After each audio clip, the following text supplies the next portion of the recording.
I'm Rabbi Glaser of Temple Israel in Minneapolis, and I'm representing the Minnesota Rabbinical Association this morning.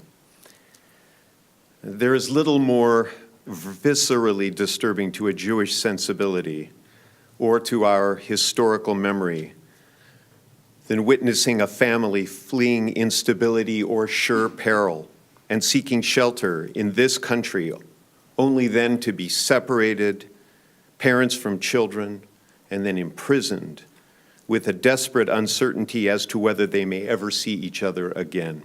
Is there anything more horrific to any one of us? In the Torah, our sacred scripture, most laws are mentioned just once or twice. But in the 5 books of Moses, no fewer than 30 times we are admonished to welcome the stranger into our midst. Why is that? Because we too were once strangers in a strange land, many times over, as a matter of fact, to date. Jewish tradition teaches that to save one life is to save a world entire. The sanctity of even one human life, one human future, is holy. But today, here in the land of freedom and opportunity, we are treating individuals as numbers. We are incarcerating the children of strangers. We can sit back and we can say this is entirely political. We can say this is about policy.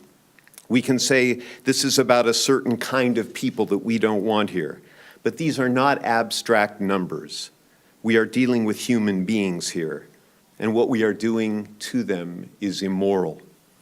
I cannot think of any religious system, an honorable political party, or any American citizen that could possibly deem this as ethical. My mother, of blessed memory, was separated from her parents in 1939 in Germany, and she made her way to this country to start a new life, but never to see her own parents again alive.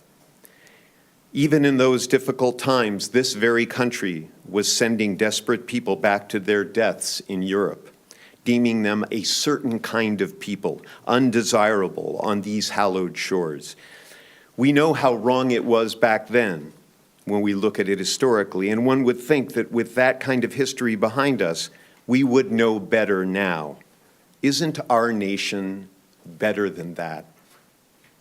Years from now, do we want to look back at this moment in American history and admit we allowed such a thing to happen? Are we going to say, well, it made our country safer, or we didn't have enough judges to apply due immigration process, or that we said nothing, stunned into accepting yet another irrational act of an administration run amok? There comes a time when a nation of individuals must raise our human individual voices in the presence of a real human tragedy. We have long been a nation of immigrants, and each group can testify to some moment in history where we were treated unjustly, and also that blessed moment where this country did the right thing. How will future Americans speak of this moment? Thank you.